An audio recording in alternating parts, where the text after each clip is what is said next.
Okay, well, great. We are officially underway for the Double Your Practice in 90-day webinar here. 90 days webinar, I should say. This is Kevin Doherty with Build Your Dream Practice and Dream Practice Coaching. And it's great to have each and every one of you here with me today. Thank you so much for taking time out of your busy schedule to join me. I have a lot of content to share with you today. I promise you it's going to be well worth your while, and you should get a tremendous amount of value out of the content that we're going to be covering here today. So, I really commend you for being here.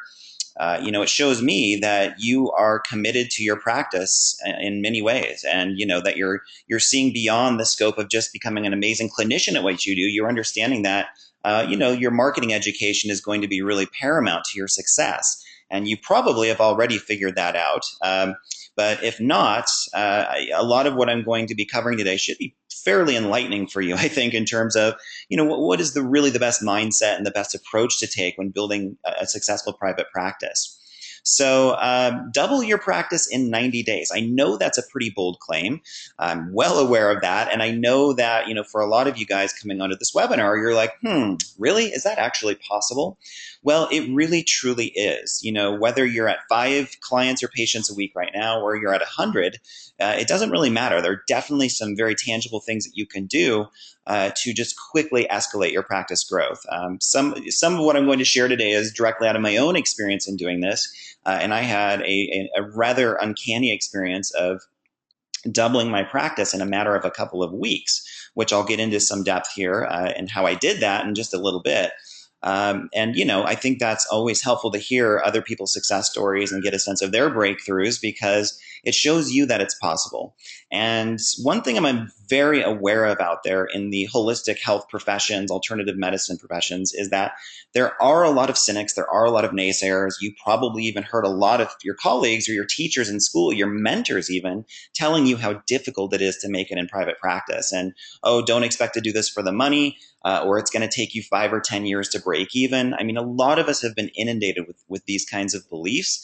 So I'm here to basically reroute that kind of conditioning and help you embrace a completely different mindset about what's possible in your work, and to encourage you to truly think like an entrepreneur and a business owner, okay? And to take your work really seriously in that way, because if you do, that's what's going to lead to the success that you want, all right? So this presentation, I have about 60 minutes of just pure content to share with you.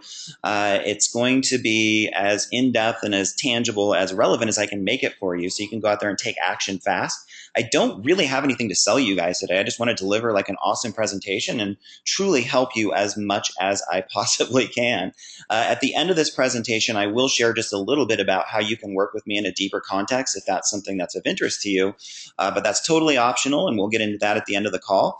And also, we will have some time for Q&A at the end of the webinar as well. So as I'm going through this presentation, if you do have questions, feel free to type them into the question field there, into the chat box, and I can see all those questions popping up. I've definitely found it's better to answer all questions at the end. Things just tend to flow better that way. So if I don't get to your question right away, don't worry. I will definitely try to get to it at the end if it's relevant to the conversation. All right. So with that said, let's go ahead and jump in.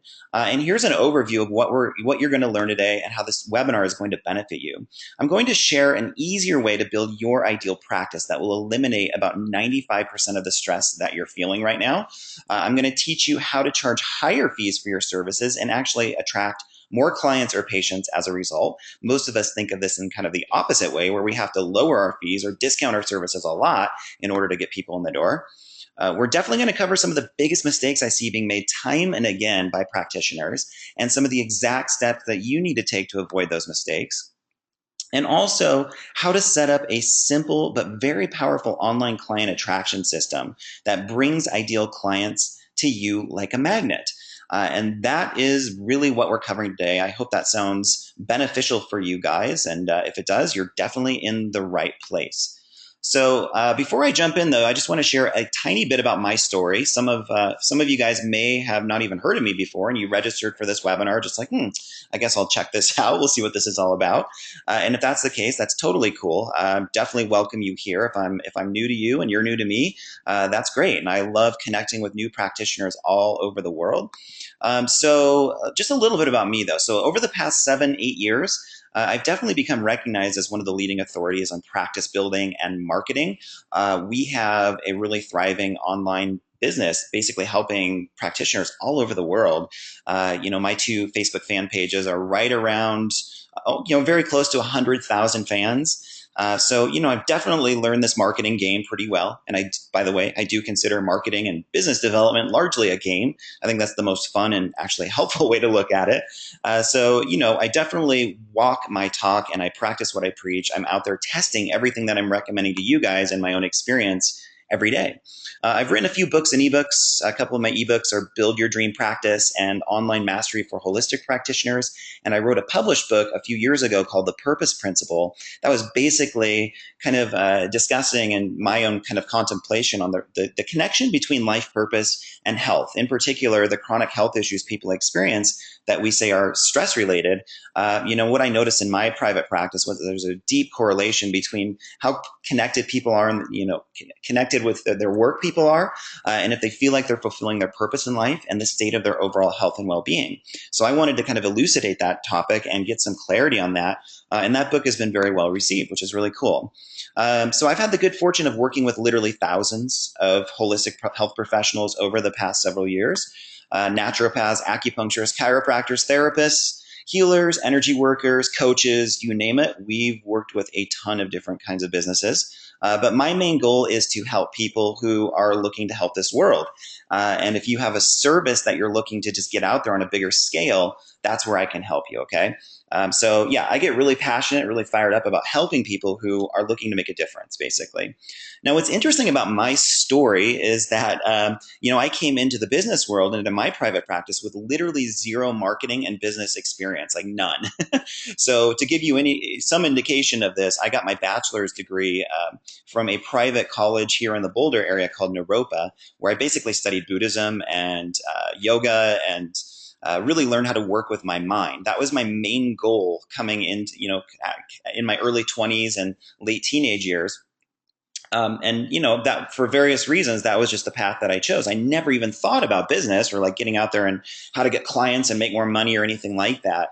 What's really interesting about my whole story is that it wasn't until I actually was faced with the daunting reality of building my own business and being in private practice that the light bulb went off and I was like, oh my gosh, I have to totally switch gears about how I do things and what my priorities are and, some of the skills that I need to develop in order to pull this off. And I'm sure some of you guys can relate to that. You got into this profession to help people and to kind of integrate more of your personal development into your business and into the way that you make a livelihood.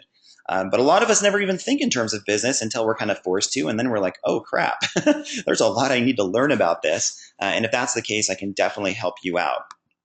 I live in Boulder, Colorado with my wife and my 2 kids, and I love tennis. That's my passion outside of work. Definitely the thing that gets me out of my head and into my body, which is something that we all need. So that's my kind of drug of choice, so to speak. And mostly I just want to say that I'm deeply passionate about helping you. And I'm just totally thrilled you're here with me right now. I want to make sure that you have the right tools, mindset, training in place to really scale your practice to the level that you desire. Okay. It's very important to me. And I take this very seriously, and I want to make sure you do too. Okay, let's dive in, you guys. Have you experienced any of these particular frustrations? Now, I'm sure there's some sort of pain point that was motivating you to get on this webinar today. For some of us, that's like really intense and it's right at the forefront of our lives. For some of us, it's a little more kind of nagging and subtle and it's not that big of a deal.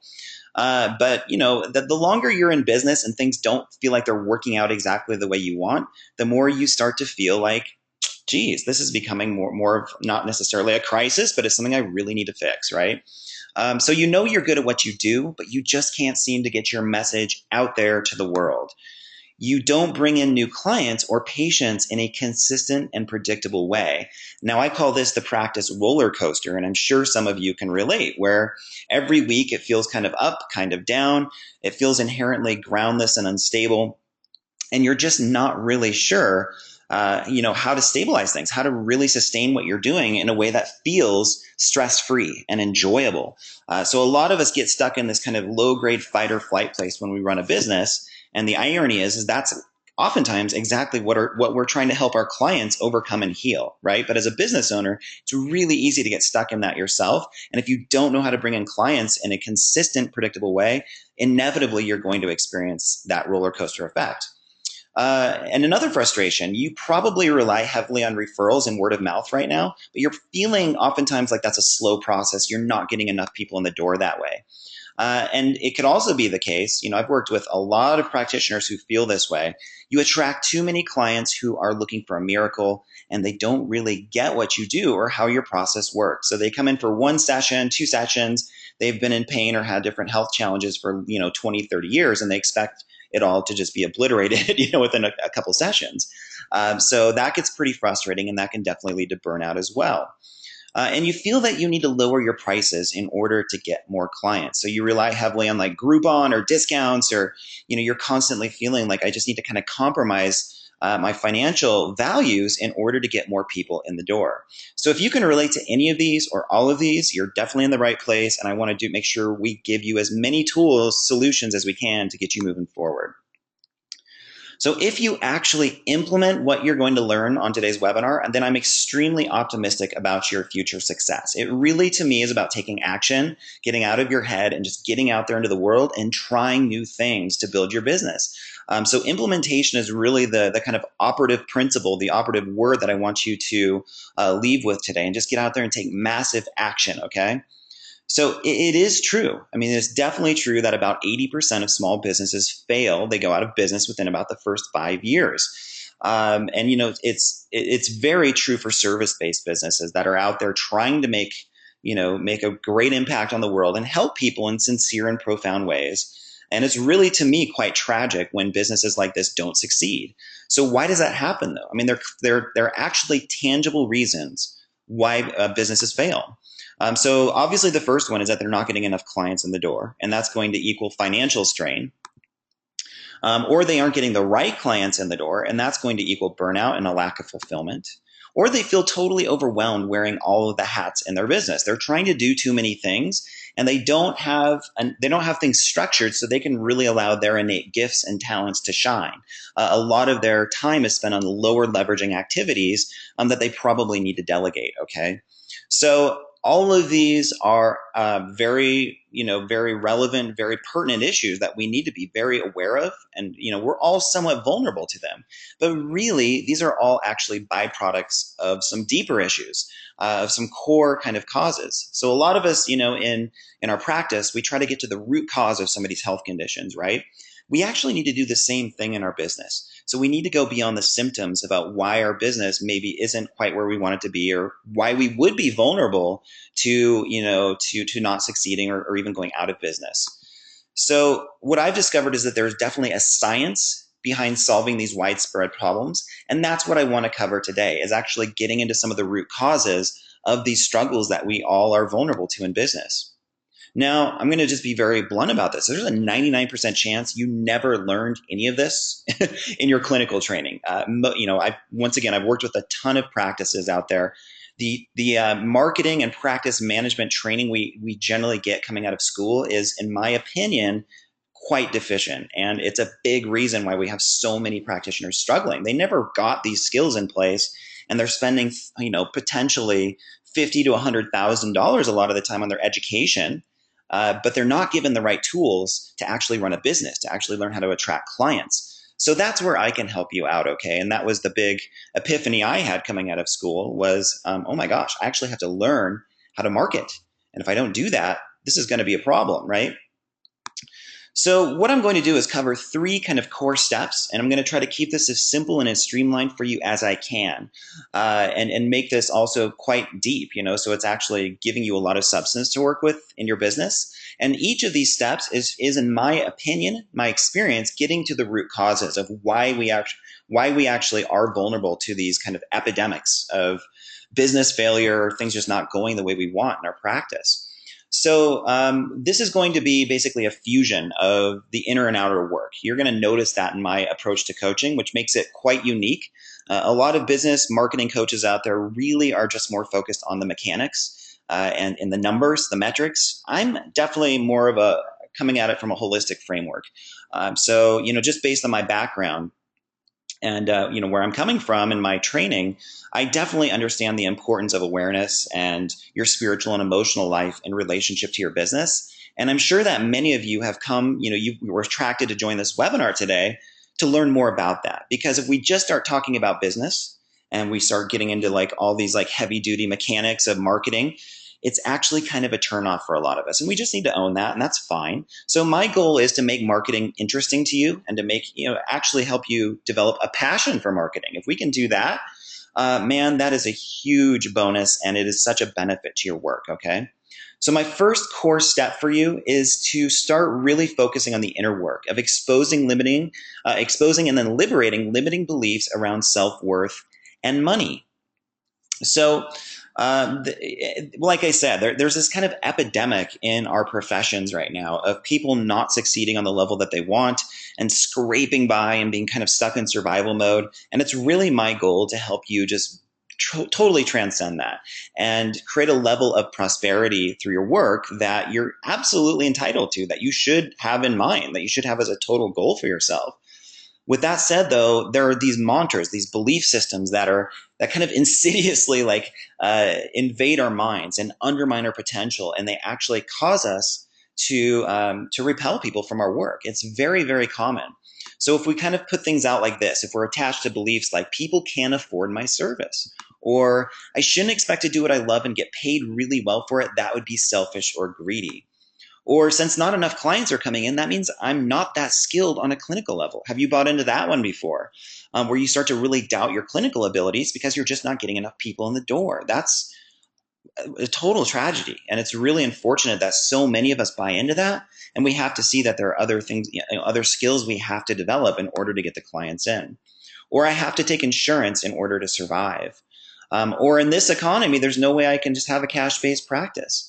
Or money is the root of all evil. It's, money doesn't grow on trees. It's not going to fall from the sky.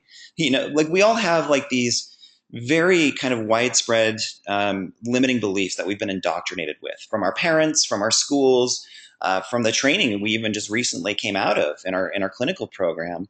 And I'm sure you guys can relate to this on some level. So a lot of the work that we need to start with is really being honest with ourselves, getting very, very clear on what we've been taught to believe around money, how much we're worth, how much we can make, what sort of lifestyle we want based on that. Because I can guarantee you there's a really good chance you've just kind of sold yourself short in that way. I know I did when I first started out. I was like, man, if I could just get to 20 patients a week, I'd be thrilled. If I could make $40,000 a year, I would be totally amazingly psyched with that. And what you start to see though is as you evolve as a business owner and entrepreneur is that there really is no limit to what you're capable of. And we all create these limits. They're self-imposed. So if you've had this kind of survivalist mentality of like, I just want to get by, man, I just want to scrape by and that's all I care about, I can guarantee you that's putting out a somewhat repelling energy to potential clients because it keeps you stuck in survival mode and it keeps them kind of subconsciously doubting your abilities or feeling like, I'm not sure I really want to do this right now. There's something about it maybe they just won't trust. So it's our job as practice owners to radiate an energy of uncompromised abundance and joy and conviction in what we do, and merging the clinical setting with the entrepreneurial setting. And that's the sweet spot that we want to see happen. Okay. So why do you need to transform your relationship with money? Well, you're always going to make the amount of money that you believe you're worth. There's a direct correlation right now in your life between your income and what you believe to be true. It's never random. So if you're making $30,000 a year right now, that's 100% based on what you believe to be true about your own value and what money symbolizes to you. It's never random. So if you're making, $1 million a year, it's the exact same thing. You just happen to have a much more expansive financial blueprint that you're working out of than somebody that makes $30,000 a year. So I want you to get really honest with yourself about this right now. What is your blueprint suggesting based on what you've been taught to believe, how you have these solidified beliefs around money and self-worth? It's such an important area of your practice to really shed awareness on. Investing in and developing your clinical or marketing skills, it's never going to really lead to the level of success you want if your financial belief system is broken. This is another kind of more tragic situation that I see a lot of practitioners are in, where they're actually pretty serious about what they do. They're out there taking action. They really, are professional about what they do. They're trying lots of new things, but nothing's really working that well. And they're just spinning their wheels. They're like the hamster on the wheel, just going round and round and round, and they can't figure out why. But after we start to do a little more investigation, basically doing like an audit of their belief system around money, what we discover is that there's something damaged there or broken in their belief system around money. And by healing that, by shedding light on that and getting very clear on what that is, oftentimes it leads to an instantaneous shift in the efficacy of their marketing and in how things flow and how people are attracted to their work. It's very interesting. So once again, I'm not a woo-woo kind of guy in the sense of just meditate and the patients will come. That's not really my thing. But what I do believe is that there's a fusion of awareness and action that we all need to find in our business in order to create the level of success that we want. Clients can energetically sense how prosperous and abundant or how contracted we are with money. Now, a lot of the times this does happen on a subconscious level. Sometimes it is very overt. Like if you have problems taking payment from people or charging what you're worth, or, you get a lot of no-shows or people just like demanding too much time with you, or, kind of crossing boundaries with you a lot. Those are all red flags that there's just some work to do around self-worth and how much you value yourself and what you do, right? So this is a very interesting one to contemplate in your work as well. A lot of us take this very personally, where if we feel like we're having to work extremely hard to bring people in the door, they don't stick around very long. It's kind of a fight to keep things going. A lot of us have been there on some level. Well, what we've been trained to do is take that really personally, right? And kind of beat ourselves up for it, judge ourselves. But if you can step back and just look at the energy that you're conveying to the world, what you're going to see is that you're clearly being mirrored back what you believe to be true. And there's no greater, more clear mirror than your private practice for showing you what your beliefs are. Your practice will challenge you and test you on a level that very few other dynamics in your life will. Maybe marriage and maybe parenting are right up there at the top of the list too. But having a private practice, man, you're basically signing up to be shown exactly what you believe to be true in this way, okay? Limiting money beliefs can literally block you very directly from attracting your ideal clients and creating your ideal life. So if you're holding on to a lot of blocks in this way, and yet there's this part of you that is just longing for more, that wants more freedom, to have more of an impact in the world and to bring your mission, your purpose out on a bigger stage, which a lot of us on this webinar absolutely have in mind. If we're holding on to these self-sabotaging beliefs, it's a direct block from actualizing our true purpose. That's why it's really important, right? That we transform our relationship with money and get very clear on what we've been taught to believe in this way.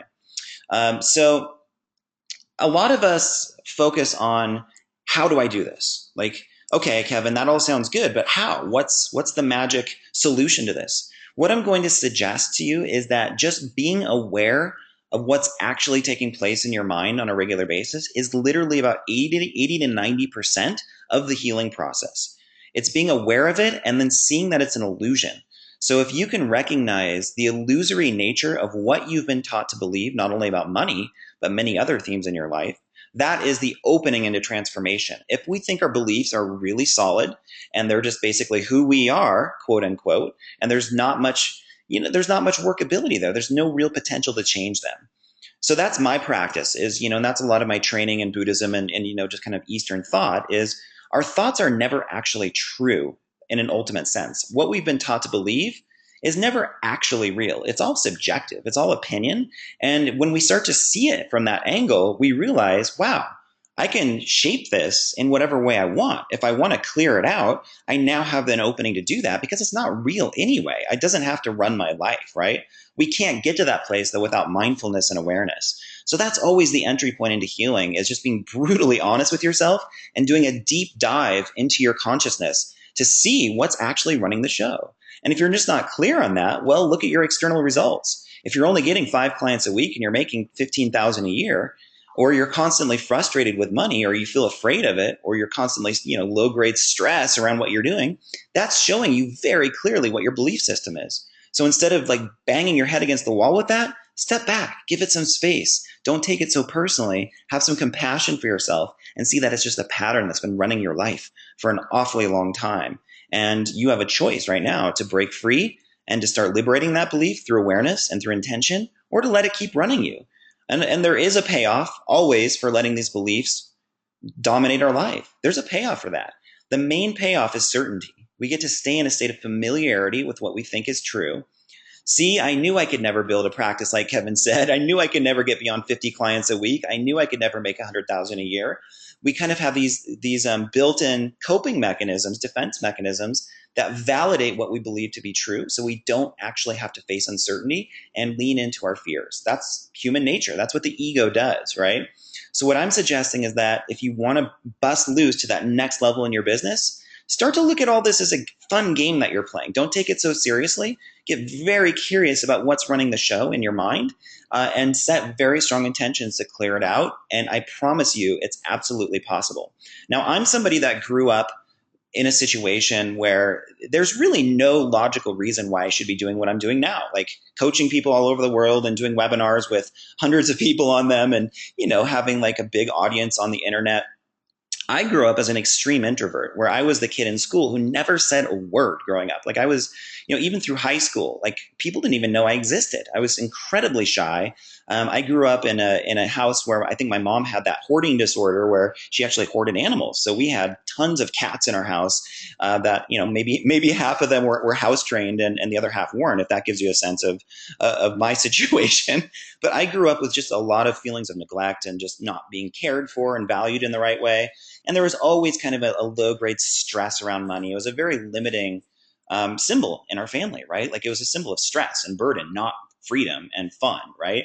So for me to be where I am now, after doing a lot of inner work on myself, saying what I'm saying to you guys, what I'm suggesting is that this is totally possible for you. It's totally possible. And no matter how long this has been going on for, even if it's 15, 20 years, starting right now, there's an entry point into transforming your situation just through pure awareness and intention, okay? Now, obviously, that's a big subject. We could spend the entire webinar, and I've done entire coaching programs just on this subject because it is such an extensive one. We could spend the entire webinar today on this, but we need to move on. So I hope that gives you some good tips. Tangibly, like practically speaking, I want to make sure that you have a daily success ritual in place that liberates these limiting beliefs and helps you directly experience the natural state of purpose and confidence of who you really are, and that commands value in your market, where you start to own your innate value, where you start to look at the price point of like, if I want to charge $100, $150 an hour for what I do or more, here's why I'm worth that. Here's why I'm totally 100% convinced that that's a deal. Because what I have to offer is priceless and it's precious. So you want to do the inner work and have an awareness practice in place where you can totally own that for yourself and get very, very clear that your innate strengths and gifts and talents command a high price point in your market.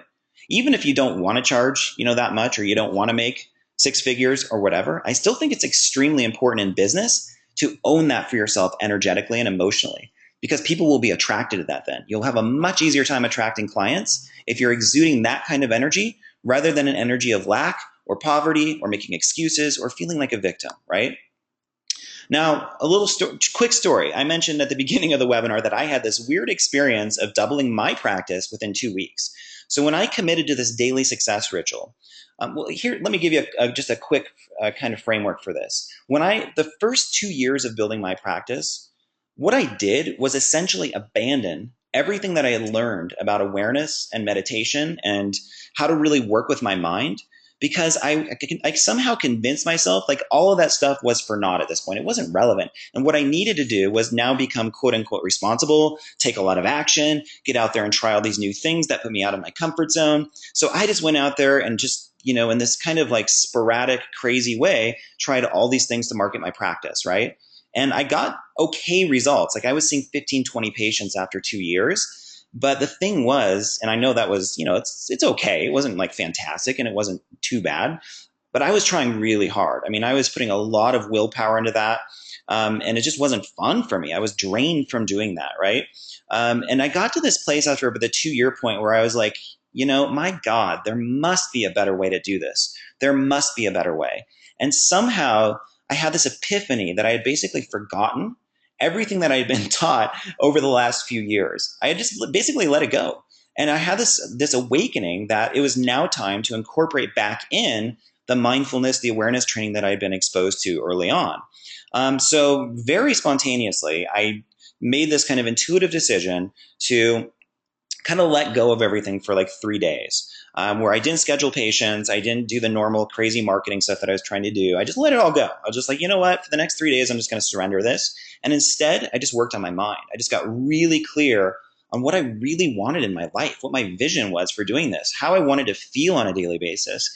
And I started to really own those feelings as if they were there right now with me already. And they actually were. But I had just basically chosen to not feel that and to let that go. So I got deeply involved in this, and just really put my focus on how many patients I wanted, what kind of income I wanted to generate. And I just did that for like 2 or 3 days, kind of like a little retreat, just focusing on my business and my livelihood and all of these issues that I tended to kind of neglect in this way. And I was like, I have no idea what's going to come out of this, whatever. I just let go of attachment, didn't really think much of it. But then crazily enough, my phone started ringing like off the hook the next 2 weeks. Like I was like, what is going on here? And it was a very uncanny, almost mystical experience for me of going from 15 to 20 patients a week all the way up to 35 to 40 within a couple of weeks. And I didn't do anything different on the outside. So I'm not suggesting to you that that's necessarily going to happen for you. It totally depends on your unique experience.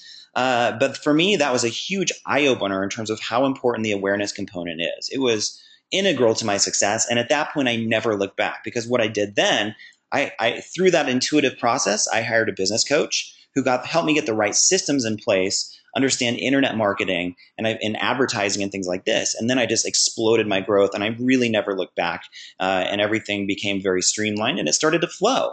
So really, that's what I want to see happen to you, really, in your own way, in whatever way works best for you. So that's my story. Hopefully that's somewhat inspiring to hear. And like I said, maybe my situation's unique, but I think we all have access to that level of rapid growth if things align in the right way. All right, so let's switch gears quite dramatically here. We've talked a little bit about doing the inner work. Let's talk now about some of the outer systems that you need to get in place in order to really prosper as a business owner, as a practice owner. So this is all about creating marketing systems that attract the right people to your services in a predictable and automated fashion. So this is the part of the puzzle that I see as hugely lacking for a lot of us, where we rely so heavily on just being an amazing clinician that we're just like, oh, people will just tell everybody, the word of mouth piece will just take off and I'll be good to go.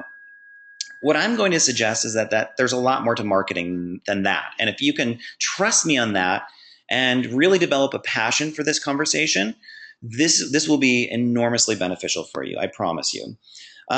Huge mistake that I see being made time and again. Most practitioners assume that word of mouth referrals will be enough to build their business. As long as they're really skilled at their craft and they're good at what they do, then everything will just flow. It's kind of the build it and they will come mentality. So here's my experience with this. Having worked with many, many, many practices over the last 7 or 8 years, there are certain practices that definitely grow a hugely successful practice just through word of mouth. That happens. It really does. What I'm going to suggest, though, is that that's actually the exception, not the norm. Because the person who does that is generally somebody who has a very unique constellation of attributes in terms of being very charismatic. They're generally quite extroverted. They're also very, very good clinically at what they do, or sometimes they're even not that good, but they just know how to connect with people really well. And that alone can sometimes be enough to explode your growth. If people just love you and you're one of those just kind of charismatic fire types who, just exudes all this warmth and confidence, yeah, that can be like a very compelling, attractive quality to a lot of people. So it's funny because I've had people get on my fan page sometimes and say, "Oh, forget all this marketing stuff. I built, a 200 person a week practice just through word of mouth." And my response to that always is like, "Well, that's fantastic. Congratulations, but you're actually doing people who a disservice who could never actually do that. That's just not their personality. And it's nothing against you if you're more introverted or if you don't attract people so easily. It's nothing against you at all. It's just that like most people, you're going to have to develop some other skills to attract those people in. So I hope that makes sense. Now, don't get me wrong, referrals are great. You definitely want referrals, but you shouldn't rely on word of mouth exclusively, because what you're going to find is that it feels like there's always one break on your practice. You always have one foot on the brake in your practice. You can never just go full throttle ahead because referrals are totally out of your control. Even if you're amazing at what you do, you have no idea how many of your clients or patients are going to refer to you. You really don't. Even if you get the right systems in place, which we're going to talk a little bit about, it's still something that you don't have control over. So you don't want to base your entire practice growth just on referrals, okay? What marketing systems do is they give you peace of mind. And if you have peace of mind, like true, genuine, deep, lasting peace of mind as a business owner, that is one of the greatest gifts you can give yourself. And, honestly, once we penetrate the facade for most practitioners, they don't really have this in place. They may, exude that on the outside and try to convey that impression to people. But if you really go deep with them and get honest, at their core, they feel pretty unstable. They feel pretty anxious about what they're doing. That's actually normal because they don't have systems in place and they don't have any sort of like reliance on predictable, organized marketing systems that guarantee a certain result. That's what we want to get in place for you, okay? So before we discuss your marketing systems, we need to make sure that you have a couple of key foundational elements in place. Now, we've already talked about one of those, which is your mindset. Your mind is either working for or against you in private practice. We just want to make sure it's an asset, not a hindrance, right? So that's number one. But secondly, I really want you to know exactly who your ideal client is or your patient is here. Have you spent some time deeply contemplating who this person is that can most deeply benefit from your work? Most of us haven't. So what I'd like you to do this week, get out pen and paper or just get on your keyboard, whatever works best for you. Spend literally 20 to 30 minutes minimally crafting out a clear description of who this person is. So I want you to get clear on, so first of all, give them a name. So we're creating like a client avatar here. So we're actually trying to kind of personalize this ideal client as much as we can. So give them a name. Are they male or female? How old are they? Where do they work? Do they have kids? Are they married? What's their general income level? Those are some of like the main kind of typical demographics that we're going to want to get very clear on. And a lot of us stop there. We think like those things are basically determine who my ideal client is. What I'm going to say is, that's about 20% of it right there. The next two questions really make up about 80% of this exercise. And this is where the power of this is. So number one, and I want you to write this down, what are the specific pains and challenges that my ideal client has right now? What are the specific pains and challenges that my ideal client has right now? Go into as much depth as you can about that. The second question is, how does my ideal client relate to those pains and challenges? How do they relate on an emotional, psychological level? What is their relationship with their pain, their challenges right now? So this is a huge question to get very clear on, because we all know that people can have a very different relationship with pain or with health problems. Some of us are very empowered, we're inspired, we're accountable, we're willing to do whatever it takes, we'll invest whatever we can to get better. Others of us are going to, other patients are going to give you total power. They're not going to take any responsibility, and they're not going to really be that compliant or that great of a patient, just being very honest. They're just not ready to heal. They're not really ready to do the work. So it's your job in your practice to get extremely clear about who you really want to work with and to develop a very finely honed intuition when somebody comes in you just know kind of intuitively, very quickly, if they're a good fit for what you do. And it's not going to be everybody, okay? It's not going to be everybody. So if we had to nail down a third question there that also has a lot of power behind it, it would be this. What does your ideal client expect of you? What do they expect of you in the treatment process? What are they paying for? What are they investing in? Is it just the elimination of their symptoms? Are they just looking for you to eradicate all their problems in like 1 hour or less? Right? So get very detailed, very clear on what they expect out of you and what they're looking for, what their values are in a treatment process. What are they really wanting to invest in, right? These are very provocative questions that will open up a lot of clarity for you around who you really want to work with. Now, your job then is to speak to that person and that person only in all of your marketing, on your website, your brochures, phone calls, talks, whatever you're doing to build your practice. You're really having a conversation with your ideal client. And if there are a lot of people that, hey, I'm not that person, I don't really feel like I resonate with your message, that's totally cool. That's not a problem. You don't want to be all things to all people because that dilutes your marketing message, okay? There are specific people out there that you're meant to help that have a specific set of attributes that you're going to most profoundly benefit. Those are the people you want to get in front of, and you want to get really good at filtering out the ones who aren't that.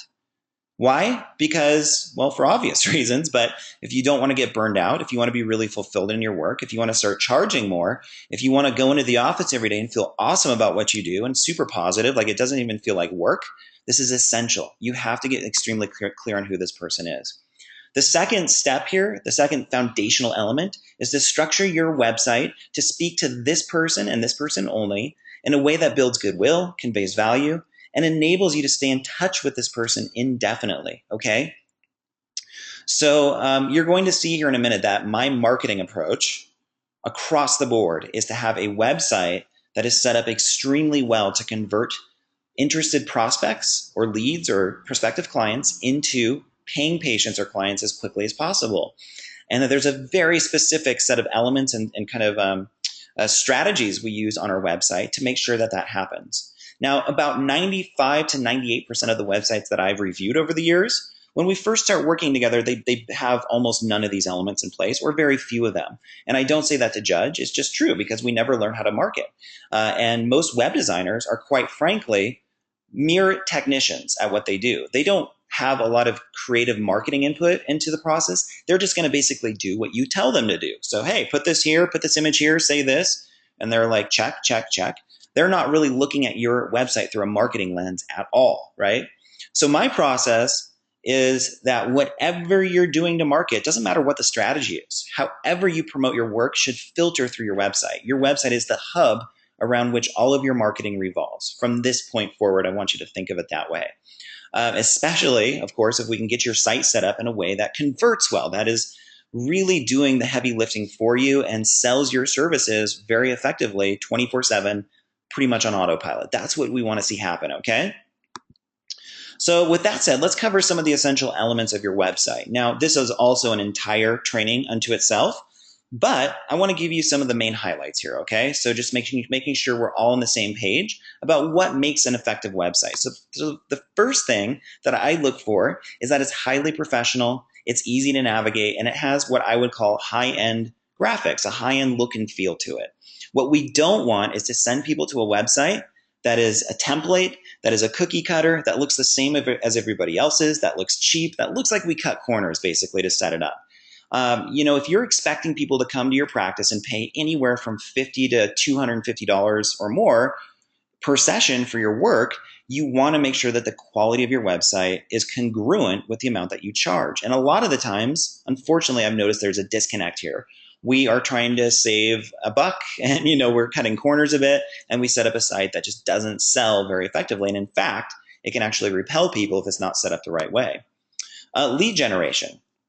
So one of the focal points of my approach to marketing is generating leads through your website. So all of the people that are coming to your site should have an opportunity to get on your email list so you can then stay in touch with them indefinitely. So contact management is one of the missing ingredients for a lot of us. It's one of the main causes of stress and instability. Lead generation is really the ultimate solution to this. So on your website, you want to have an opt-in form where you have a valuable piece of free content that you give away in exchange for somebody's name and email address. That can be like a special report, an ebook, a video. It doesn't really matter what it is. It's more a matter of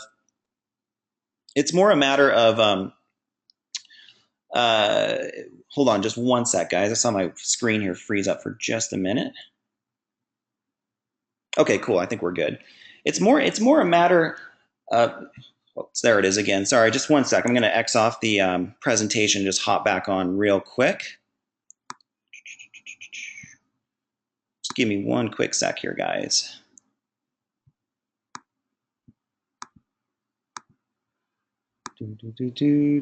Okay, cool. I think we're good.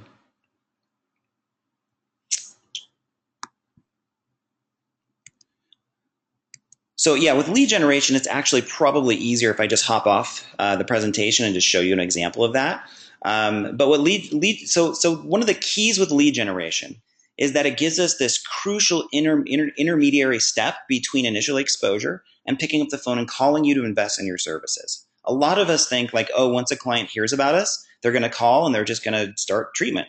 That's actually not the case the vast majority of the time. With lead generation, you can now build a relationship with them. You can establish trust, build authority, expertise, and it really tips the odds in your favor that they're going to call you if you set that up, okay? Social media integration. So that's where we put a Facebook fan page box on our website. We add connect with us buttons for Facebook and Twitter and any other social sites we're on, because what we want to do is make sure that people can connect with us through multiple mediums on the internet. I look at social media as essentially like a virtual icebreaker. It's a way for people that are new to your work to get more comfortable about what you do, to see some of your personality, to see what your philosophy of care is, and just how you operate, what your value system is. So, now they can go to your website, they can get some great information there, but they can also hop over to your fan page, see a list of your posts there and say like, wow, this really speaks to me. This is awesome. I love these quotes. I love what they're sharing. Oh, there's a link to their blog. I'm going to go check that out. So it gives the average consumer out there so much more buying power to want to work with you. So they don't feel like it's such a risk. That's a lot of what social media can do, but there are many other factors to it as well. And then benefit-oriented copy. So you want to make sure on your website that you are speaking directly to the needs, to the pains, the challenges of your ideal client and showing them exactly how you can help them. Make your entire homepage more or less about them, not about you. So instead of like, welcome, this is our practice, we've been here for 5 years, here are our office hours, here are some of our modalities, that's all about you, right? You want to make that page all about them and speak directly to them in a way that makes them feel connected with you. So you're empathizing with their pain, you're showing them the solutions you have to offer, and then you're telling them what to do next. What is the next step in working with you, okay? So cool, I'm going to hop off real quick and just show you a quick example of a site that I think is done quite well. So we actually do website design for our clients. It's dreampracticewebsites.com if you want to check that out. If not, no problemo there. But I just wanted to show you one of the sites that my designer, Rachel, did for Naturopath. She's super busy. She designs a lot of sites for our clients. And they're all more or less along these lines of a combination of design, high quality design with the right marketing elements. So on this site, we see that the Connect with Us buttons are here at the top of the site. The general look and feel of the site is pretty high end. It has nice graphics, a nice headshot of the doctor there. It just looks sharp. It looks clean. And yes, there's a lot you can click through here. I would probably, in my opinion, scale it down a bit. So there aren't so many links here. But overall, it's done quite well in terms of the professionalism and the level of authority and expertise that's conveyed. And then you can see here that there is an opt-in form where you can download the free ebook. Basically what this is it's a product that we offer where you can co-author the ebook and write up to 1 to 5 pages of your own content. And then Rachel will integrate that content into the ebook, the PDF file, put your name on the cover, your website goes in there, and then you can set that up on your website. So you're literally the co-author of this ebook. So what that does is it positions you as like an instant expert in your field. And it gives you so much more leverage and authority status to have that. So you create a free piece of content like this that gets people on your email list, helps them see how awesome you are, builds goodwill, and that will definitely tip the odds in your favor of them wanting to work with you over anybody else, right? So that's the lead generation piece. This is a big subject, and there's a lot that I coach on in this way, that a lot of details that go into this. But in general, that gives you a sense of a very important component of your website success right there. And then we see down here the Facebook fan page box. So you can like this fan page right from the website. You don't have to be on Facebook. That's a really nice touch. There's also a welcome video here, which is a really nice touch. And then there's also the clear call to action. So after you've read the initial text, it tells you very clearly what you're supposed to do next, right? So it's very directional like that. I don't want to skirt over this too much, but since we have so much to cover, I just wanted to give you a sense of what works well on a website, kind of in a more big picture way, okay? And I know that this doctor is doing very well from his website. He's gotten a lot of new patients from it, and it's generally been a successful project for him, so it's awesome. It's just, if you go to dreampracticewebsites.com, there's a contact button. You can actually schedule directly with Rachel and get a free consult with her if you want. She'll spend 15-20 minutes on the phone with you, answering any questions, helping you just make sure your site is as awesome as possible, okay, and is getting you as many new clients, patients as you possibly can. All right, cool. So I hope that's helpful to see some of that in play. Let me go ahead and make sure everybody's still doing well. So quick show of hands, guys. Everybody's still alive out there, doing well. Show of hands, the content's been helpful so far, hopefully. Just let me know that you're here, engaged, that the content's been good for you. You're getting some good insights so far. Awesome. I see a lot of hands going up, which is great to see. Fantastic. So Monica says yes. Rachel, Patricia, Mikkel, hope I'm pronouncing your name right. Probably not. Sorry about that. Mark, Catherine, Kristen, awesome guys. Thanks so much. We still have a really full webinar, which is so cool to see. Definitely appreciate all of you guys being here. Christine says, loving it. Kathleen says, great. Jasmine, good insight. Good to go. Super stuff so far, says Julie. Fantastic, guys. Glad you're enjoying it. And let's keep moving forward. Let's press onwards, shall we? All right, so now that we've established some of the elements that work really well on a website, what we want to do is send as much traffic to your website as humanly possible. That's really our goal. Now, most of us have one of two problems with our website. Either it's not set up well for conversion, so we're not going to get nearly as many patients or clients as we could from it because it's just poorly set up, or it has mediocre design, whatever it is. A lot of the marketing elements are missing, or perhaps it's actually set up really well, but we're just not getting nearly enough traffic to our website.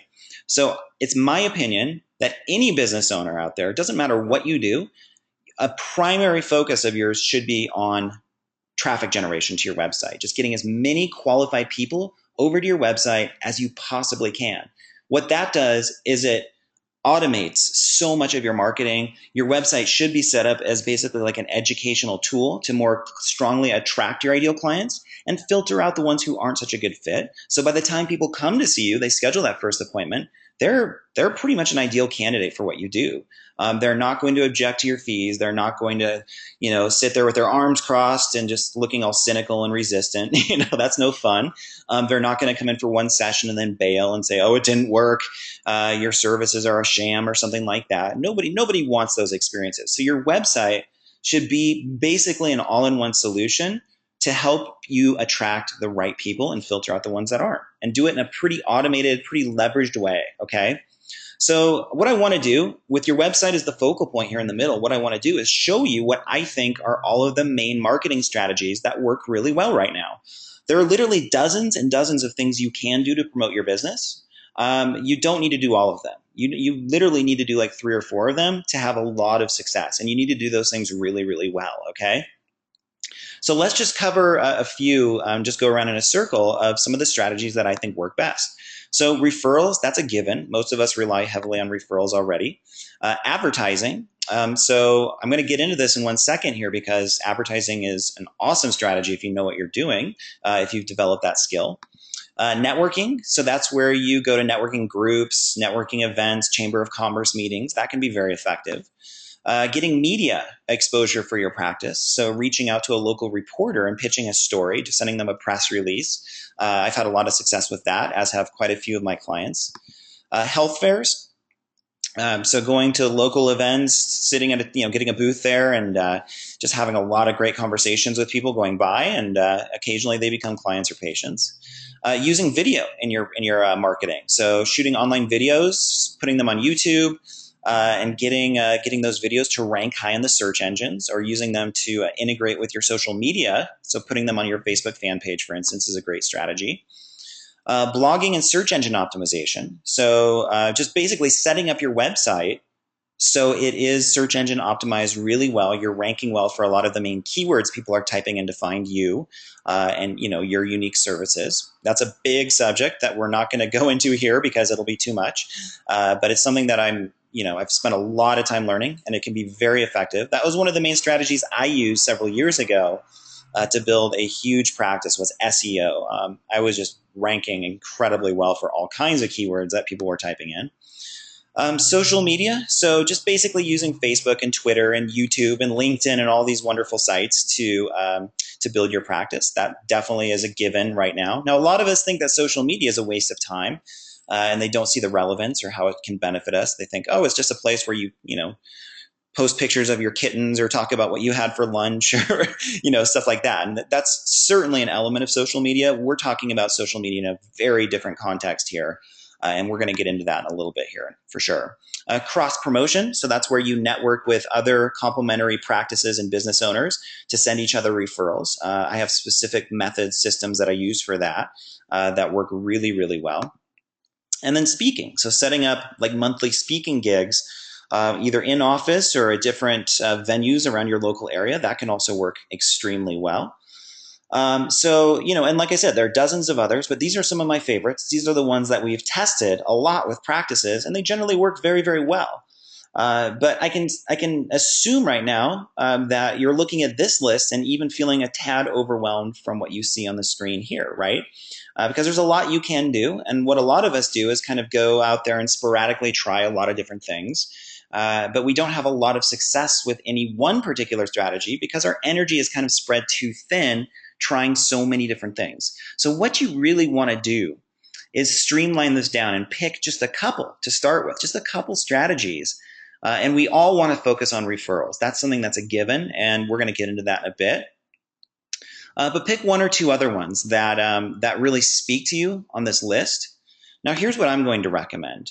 Referrals and advertising, in my opinion, are the two best ways to build your ideal practice. So if you're confused, if you don't really know where to go or how what sort of strategies to use, these are the two that you really want to get very, very good at and develop great systems for, and have a highly developed skill set. So we're going to spend a little bit of time on these, okay?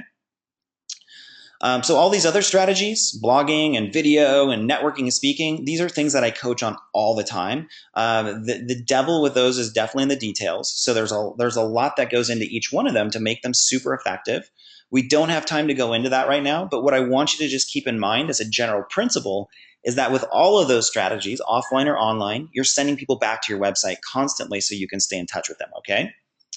All right, so let's shift gears though and talk just a little bit about advertising. It's my contention that 5 to 10% of your gross income should be invested back into advertising your business.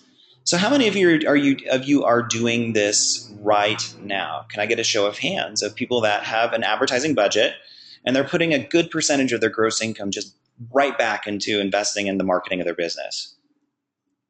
Interesting that I don't see many hands going up, which is very common. So don't beat yourself up if that's the case. Any smart business owner who's thinking like an entrepreneur, this is a system that you just want to start implementing as soon as you can. Okay. Now I recommend using Facebook ads. Facebook is my favorite place right now for advertising any kind of business. And there are many reasons why I say that. First of all, you have total control over your ads and you can scale them up over time. So you can start with like a $3 to $5 a day budget, and you can build that up as you're starting to see your ads becoming profitable. You're getting a good return on investment or ROI from your ads, right? Whereas a lot of other forms of advertising, display advertising, radio ads, things like this, definitely television ads, ridiculous. These are strategies that are costing you minimally $2,000 to $5,000 to just even get in the game with. And when you're dealing with that, it's inherently risky. You have no idea really who those ads are even being shown to, who's seeing them. It's just totally random. That's what you don't want. Now, I'm not saying display ads can't work. They definitely can. But if you're just starting out, or if you haven't had a lot of success with advertising in the past, I would start with Facebook, okay? Another reason I love Facebook advertising, it's an authentic and meaningful context. So you're not just like, kind of spamming your stuff out there on Facebook, or like, just trying to get people to buy your stuff, your services. There's a much more kind of substance-based, value-based way to draw people in. And this is a big subject, but generally speaking, the process is that you bring people to a website that is set up the right way, that shares a lot of great value, that positions you as an expert, that builds goodwill with somebody. And then from there, they're also going to like your fan page. And when they go on your fan page, they should see content that speaks to them, that helps them. So one of my definitions of marketing, you guys, is that it's the entry point into healing for people new to your work. And if you reframe what marketing is in that way, that can be an immediately empowering and inspiring way to transform your business. Because a lot of us think of marketing and advertising as this kind of inherently sleazy, slimy, kind of blucky thing that we have to do to grow our business, right? I want you to reframe your definition of marketing. So it's the entry point into healing for people new to your work. So what I mean by that is the first piece of content that people see should generally be helpful for them. Whether they're downloading an ebook, they're seeing a post on Facebook, they're seeing a quote or a blog post from you, it should be helpful. It should be genuinely helpful. And they're drawn to want to work with you because of that. So your content is really all about like an access point of transformation for people. And yes, a lot of it's going to be free. It's very similar to what I do on a webinar like this, right? Like my intention is to genuinely help you. I want to help you as much as I can. And if you want to work with me, that's fantastic. If not, that's no problem. So you want to have that exact same mentality when you're advertising on the internet, when you're doing any sort of marketing at all, really, that you want to help as many people as you possibly can. And if you have the right structure that you take people through, a good percentage of those people will absolutely want to work with you, because people are really put off by crappy advertising, by marketing that feels inauthentic. And if you're somebody who's taking a stand and leading with value in your marketing, you will definitely draw in way more ideal clients through that process. Okay. That's my opinion. And it's also what I've noticed directly out of my own experience. So Facebook is it can be a very substance-based place to build connections, because like I said, on your fan page, it's totally up to you to share whatever content you want. You have a voice there that is meant to help people, and that is leading them and inspiring them and cheerleading them on. And they're going to connect with you through that process, and they're going to want to work with you based on that. So if you head over to one of my fan pages, like Dream Practice fan page or Kevin Doherty Online, that's largely what you're going to see there. It's content that is genuinely intended to lift you up in your life, to make you, to help you gain some great insights, to make you feel more empowered. And through that process, people are authentically inspired to work with me, or maybe they're not sometimes, and they're probably not a good fit anyways, right? So you want to think of that too. Like, how can you attract way more people to your message? And the right people are going to just naturally go through your marketing process and want to work with you. Right now, Facebook ads are cheaper than any other platform out there. I just saw this really interesting graphic that said, for an average of 1,000 impressions for your ad, meaning 1,000 different sets of eyes are going to see your ad, for doing display advertising, the cost of that on average is $32 right now. For Google AdWords, the cost of that is like $2.97, so way cheaper. But for Facebook, it's like 25 cents on average right now. So you can get in front of 1,000 people for around 25 cents. So it's a super cheap platform to use for advertising, which is another reason why I love it. And in general, if you know how to structure your ads the right way, if you've developed this skill, now Facebook advertising is a skill. You don't want to just get into the ad platform and just start kind of willy nilly, just saying, "Oh, I'll try this and I'll try this and I'll spend a couple $1,000." That gets pretty frustrating. You have to look at this as a very specific skill set that you're developing, and if you're willing to develop that skill set, just like anything else, you should get a great return on investment. So I've calculated that I've spent well over $100,000 easily on Facebook ads. And that's given me a tremendous amount of practice to develop this skill of attracting way more people to my work in an authentic way than I ever could not using this platform. So I want you to think of it in that way. It's a very, very much based on that entrepreneurial mindset, right? Like I just want to reach as many people, as targeted people as I can, and help as many of them as I can. And if a certain percentage of them come in for my practice, that's fantastic. And that's really the best attitude to take.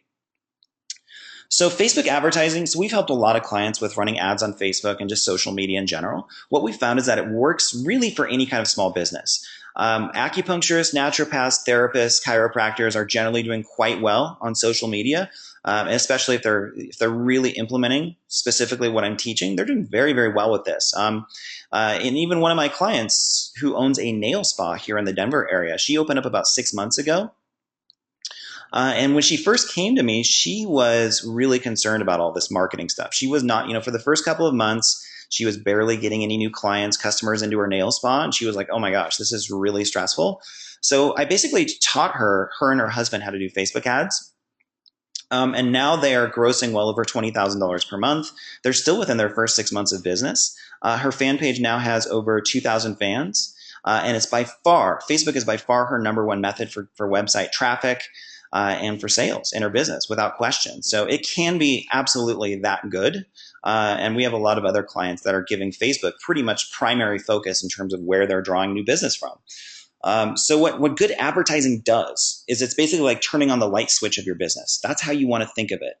It's like if you've struggled with getting new leads, getting exposure, when you advertise effectively, it's like flipping a switch of exposure and visibility that just can flood you with new business, okay? And a lot of us have never maybe thought of it like that, but it's absolutely possible if you know what you're doing, basically. So a quick reminder, the key to effective advertising and any form of effective marketing is to let go of your attachment to getting more clients. And instead, you're just there to help people. And if they come in for treatment, that's fantastic. And if they don't, that's fine too. This is by far the most powerful mindset, the most helpful mindset you need to embrace to make this all work way more effectively. So what you don't want to do on Facebook or on any other platform is just go into it with this attitude of like, oh, I'm just doing this because I want more business. I got to make more money. I don't really want to spend money on these ads, but Kevin said I had to do it, so I'm going to try it. I guarantee you that will backfire because Facebook is what we'd call like a transparent platform. All social media is like this, where if you're trying to be inauthentic or you're just trying to sell, you're trying to just make money, it generally just doesn't work very well, right? It's just some people have some success with that for sure, but most of us don't, especially for who we are. So you want to go into it with this very benevolent, generous attitude, like, hey, I just want to reach as many people as I can, and I'm genuinely wanting to help people on whatever level I can. And by doing that and sending them back to a website that converts well, you're automating and maximizing your chances for success in your business. That's really your best bet for creating the practice that you want, okay? So as with anything, there's a learning curve with Facebook advertising, but you can definitely jump in right now and start experimenting on your own with a $5 a day budget, just going to facebook.com/advertising, okay? And your goal is to get likes and website clicks for under 50 cents. So if your lifetime client value is over around $500, as it generally would be. So if the average client sees you 4 or 5 times or more and they pay you $50 to $100, you should be making around $500 a client or quite a bit more than that a lot of the time. Then this should be a very profitable and dependable way to build your business. So it's all about getting cheap traffic to your website. That's really what you're trying to do off of Facebook, okay? And make sure that you have an automated way to follow up with prospective clients with any form of advertising that you use. That takes tons of the risk out of this. So if you just send them to a regular display or like brochure website and you can't collect contact information, you're going to lose a lot of business through that, right? And that's risky. That's really risky, even with Facebook ads. So you just want to make sure you have a funnel, like a way to stay in touch with people, build a relationship with them, show them exactly how you can help them over several points of contact, okay? That's where the advertising becomes much less risky because you know you're building a strong audience, a strong database of people that you can stay in touch with, all right? Cool, guys. Well, quick water break on my end. What I'm going to do now is just hop off the PowerPoint, and I'm going to log into the Facebook Ad Manager for just about 3 or 4 minutes and just show you a couple cool things that you can do on Facebook ads, okay? And I don't have time on this webinar to go through a lot of depth on like how to structure your ads or what images to use or what sort of copy to use. Those are all things I coach on in depth. But what I can do is show you, just inspire you, show you what's possible. And one of the reasons I love Facebook advertising is the insane kind of targeting you can do on your ads. So I've just logged into my Facebook Ad Manager here. And what I'm going to do is just show you an example of this, okay? So let's say I have a private practice in my local area, which is Boulder, Denver, Colorado, okay? So what I'm going to do, first off, is specify that in the location settings. So I'm going to type in Denver. I'm going to type in Boulder. And I'm just going to choose like, a few areas nearby. Where I could potentially draw clients from.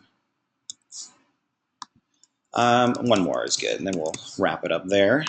So there are a few more I could choose, but that gives me a good sense. So you can see just from that alone, just from location targeting, that I'm still getting in front of close to 2 million people on Facebook. So Facebook has over 1 billion users now. So over a seventh of the world population is on Facebook, which is crazy. So, you should have a pretty good audience size to draw from, even if it's a local ad, okay? So I'm going to keep going, though, and keep diving into some targeting here. So the next thing is age. And what I'm going to do is specify people between the ages of 25 to, let's do 55. That seems to be the normal age range for most of our ideal clients. And then what I'm going to do is, let's say I like to work with women primarily. So maybe you work with fertility or chronic anxiety or weight loss, whatever it is. I mean, if 80% of your patients are women, then yeah, you can start targeting just females and see how this goes. So now we can see that the ad is already quite targeted, and we're still getting in front of 600,000 potential people on Facebook. So now I'm going to just drill it down a little bit more. I'm going to get in front of English-speaking people only. And then watch this. So this is one of the coolest things that you can do in any form of advertising. With Facebook, this is just highly unique that you're able to target in this kind of specific way. If I click on more demographics, I can click on financial, and I can actually target people on Facebook based on how much money they make, which is crazy that you can do this. So I can specify that I only want my ads showing to people who make $50,000 or more, or you could make it $100,000 or more, right? Whatever you want to do. So I can't even tell you like how amazing that form of targeting is. And I don't have time right now to get into a lot of the details about why that's possible or how Facebook knows that.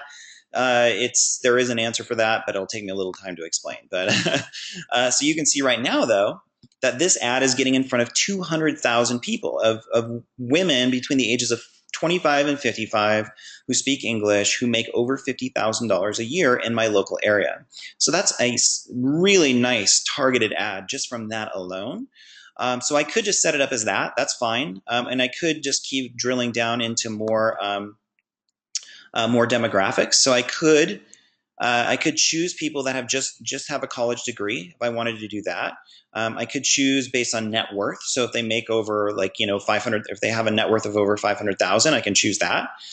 I can choose people that have recently moved to the area or that definitely own a home. I can choose based on their home value. It's all just crazy the kind of targeting that you can do here. Okay, but then I can go down under interests. And now what I can do is if I wanted, I can drill down even more. So what I'd probably do is keep this targeting around 200,000. That's a good size audience right there. So I don't know if I'd specify too much more based on this, but I could certainly add in more criteria that I want my ad shown to. So people that have liked or expressed an interest in Whole Foods Market, yoga, meditation. Let's do holistic health.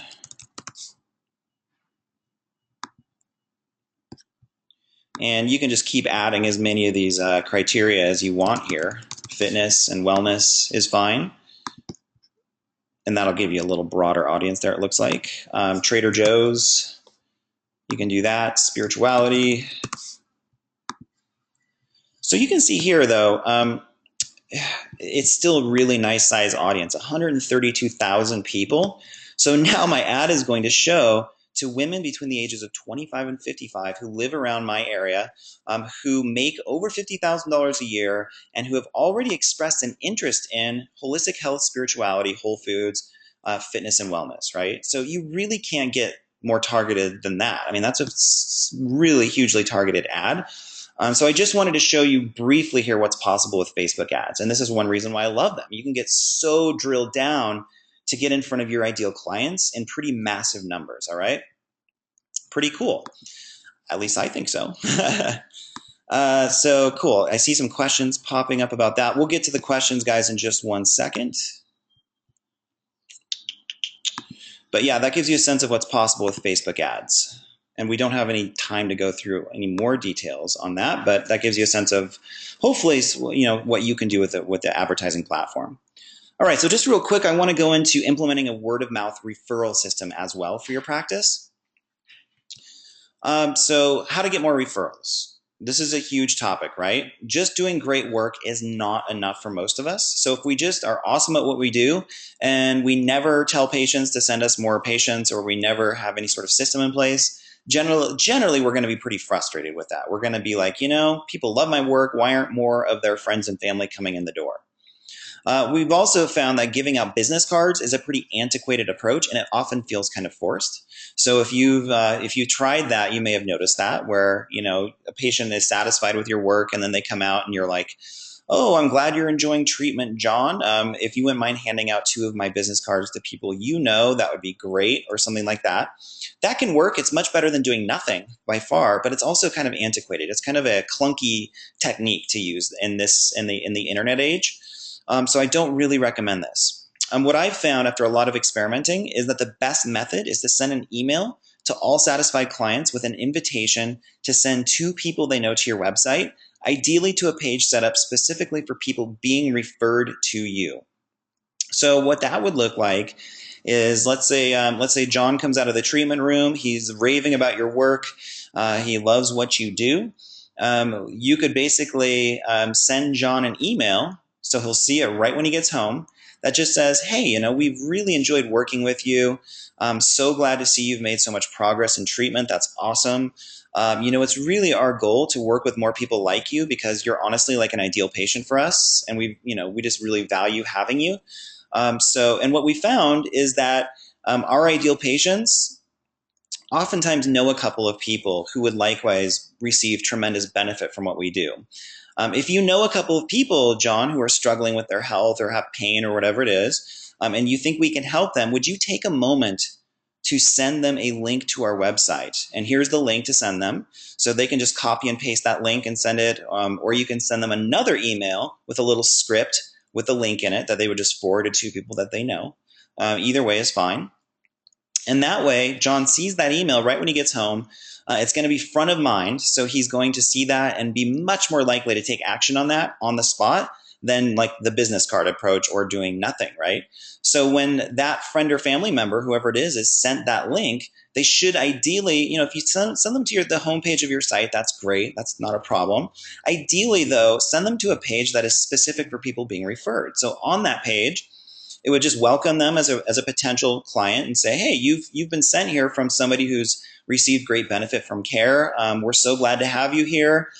Here's a little bit about us and our team and what we do, our philosophy of care. Here's how we can help you." And if you can get all that in a video, that's awesome. If you can put a little video up there, that works great. And you just tell them what to do next. So you would say, "Hey, what we recommend that you do is jump on our email list, get on our email list, get our free report. Be sure you like our fan page so we can stay in touch with you through Facebook. And then call our office. And what we'd like to do is offer you for the next 3 days, the opportunity to come in at a slight discount. So you might want to knock off $20 if you're comfortable with that, just to give them some urgency to get in the door. Or you can just say, for the next 3 days, we'd like to offer you a free holistic health assessment, no charge. We'll spend 20, 30 minutes with you, showing you exactly, what your situation is, filling in the gaps, and making sure we can help you. So that works really well too. So this, you want to remember that specificity rules in marketing. Specificity is such a powerful term that if you can send people to a page that is designed specifically for their needs and the context they're coming from, that's going to work so much better for you, okay? So once again, that's kind of like it's a simple system, but there are a few details there. I just want to get you thinking in this direction and all these different strategies, all right? So cool. With that said, you guys, you're probably getting the sense I could talk for the next 5-6 hours easily just about marketing your practice. It's something that I've definitely studied in depth and worked with a lot of clients on. So I'm really excited to share these strategies with you and just make sure you're moving forward. And what I'd like to do is just summarize briefly some of the main steps you're going to need to take if you really want to double your practice in 90 days. So first of all, you want to start thinking like an entrepreneur by expanding your vision of what's possible and letting go of beliefs that keep you stuck or growing slowly, okay? So we talked a lot about the mindset work. You want to then structure your website to be able to generate leads and convey authority. So your website should be set up in a specific way to do a lot of the heavy lifting for you to more effectively convert prospects into people who are ready to invest in your services. Learn how to advertise. I'd say start with Facebook to flip on the switch for your business by exploding your visibility. So if you want to boost your practice that much, I would say advertising is maybe not essential, but it's pretty darn close. It's definitely going to help you reach your goals a lot faster if you know how to do it effectively. And you want to maximize referrals by implementing an email follow-up system, as we've discussed. So pretty much all of your satisfied clients, people who love your work, you want to use that system with. And what we found is that it's a very benign, non-invasive, yet very effective way to get more referrals. So you don't feel like it's weird or like you're kind of pushing the boundaries a little bit with them. You're first going to praise them in that message and just thank them for being a patient. Just being very authentic, very sincere. And letting them know that you'd love to help a couple people that are struggling with their health. And lastly, I want to make sure that you have excellent contact management systems in place using mostly email and Facebook. So we didn't really get a chance to talk about email marketing or Facebook in this context, but these are two of the best ways to make sure you're staying in touch with anybody and everybody who ever expresses interest in your work. And that's crucial to your success. So if you're, a lot of your clients are slipping through the cracks right now and you don't have a way to stay in touch with them, that's a big problem. And you want to solve that as quickly as you can. Okay. All right, cool. So awesome, you guys. So we've talked a lot. I've talked a lot. I've given you guys hopefully a lot of great tips. And what I'd like you to do now is just switch gears for a couple of minutes. Okay. And I want you to take a few moments to just clear your mind. And take a few deep breaths, just kind of adjust in your chair, and imagine having your ideal practice 90 days from now. And really allow yourself to feel this as if it's here with you already, okay? So go ahead and just take some time to do that. Let go of all the concepts, the ideas we've talked about. Just clear your mind, get into your body more. Take a few deep breaths. And really plant this image in the most powerful way that you can of what that's going to feel like to reach your ideal practice, to actualize that vision that you have in your work. How would that impact your health? How would that impact your family, your kids? How would it feel to just be helping way more people out there in the world? And if have a prosperous, truly prosperous relationship with money in the context of your practice. So just allow yourself to take all that in for a couple of minutes. And now I want you to really contemplate, what would that mean to you? How important is that to you right now? How much do you value that? And really allow that question to sink in on a heart level. So I know for me, there wasn't really anything that was more important than that at a certain point. Of course, your family and your health are always going to be at the top of the list. But being able to do the work that you're meant to do on the scale that you're meant to do it and generating the kind of income that would free you up in your lifestyle, what's more important than that to you, right? So allow yourself to honestly answer this question. What would that mean to you? And now I want you to ask yourself, what is it costing you right now to not have this? What is it costing you? What is the impact it's currently having on your health, your state of mind? Are you going to bed at night like feeling like this low grade worry that you're not going to be able to make it, that your schedule isn't full next week? Or is it putting a strain on your marriage, like you just can't be fully present with your spouse because you're always kind of thinking about this, or even with your kids? Have you noticed your body's been getting hit with it a little bit? So what is it costing you right now? How big of an impact is that actually making in your life? And I know that's not an easy question to answer because you have to be very honest with yourself. But allow yourself to really feel that. Being very clear about this, very honest about this, is the gateway to transforming your situation, okay? So what I want to suggest is that your success comes down to a choice. Your success is not based on the economy or what insurance companies are doing, how much competition there is in your area. And your success is also not even really based on like how much clinical experience you have or how many credentials come after your name. Your success comes down to you, and it comes down to you choosing to really proactively create the life that you want, the business, the practice that you want. So if you're ready to choose the level of success and prosperity that you're capable of creating, then what I'd like to do is invite you to apply for a free business strategy session. And this is going to be with either myself or one of my practice growth advisors. And my team is just super awesome. These are all just like really heartfelt, awesome people who have basically used some of my coaching strategies to create a six-figure practice for themselves. So they've taken it seriously, they've done the work, and they've kind of come out the other side. And what we'd like to do is spend an hour on the phone basically helping you get the results that you want in your practice. So the way that this call is going to work is basically what we'll do is we'll get on the phone together, just private call, and we'll spend some time basically diagnosing your practice just like you would a client or patient. So figuring out what's working right now, what's not working, and in particular, what are the areas of challenge, of pain, frustration that you're currently up against? Where do you feel stuck? So we'll spend some time getting a lot of clarity and focus on that, okay?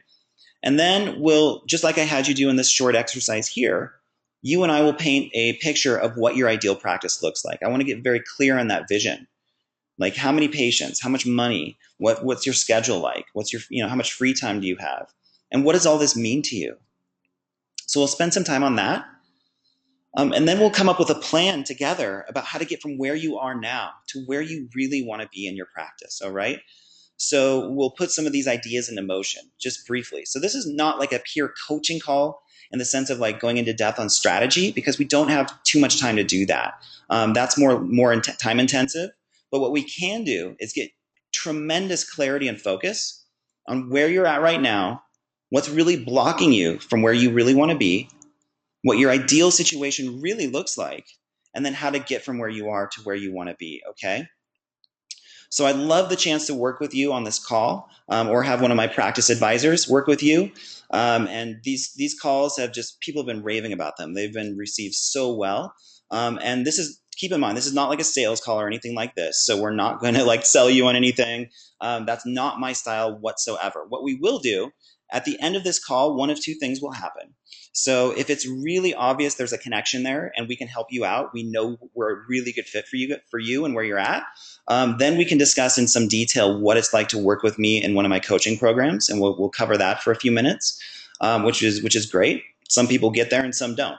If that doesn't come up, we won't even cross that bridge. If it just turns out you're not a great fit, other priorities are more important to you, whatever it is, that's fine too. And we definitely still encourage you to apply for the strategy session, and we'd love to work with you on this call. So if you'd like to go ahead and fill in the little form there, just go to this page. It's buildyourdreampractice.net/apply. And there's about a 5 to 7 minute form to fill out. Just ask you some basic questions about your business right now and kind of where you're at, so I can get a clear sense of you and what your values are, and basically how seriously you take your business. So it's buildyourdreampractice.net/apply. Because of the size of this webinar and my audience in general, this is an application process, so we can't work with every single person. But we'd love for you to fill out the form and just be really honest about where you're at and what you're looking to do. And I'll let you know pretty quickly after we get your application if we think we can help you out. And if so, we'll hop on the phone for a free 60-minute strategy session, and we'll basically dive deeply into your practice and see what we can do for you, okay? So I love doing these calls. My practice growth advisors, they're all super amazing, really good people that have been where you're at and they've broken through to the other side. So definitely fill out that application. We'd love to work with you. Awesome, you guys. So what I'm going to do is just hop off the webinar PowerPoint here and just see what the questions are looking like. So hold on one second.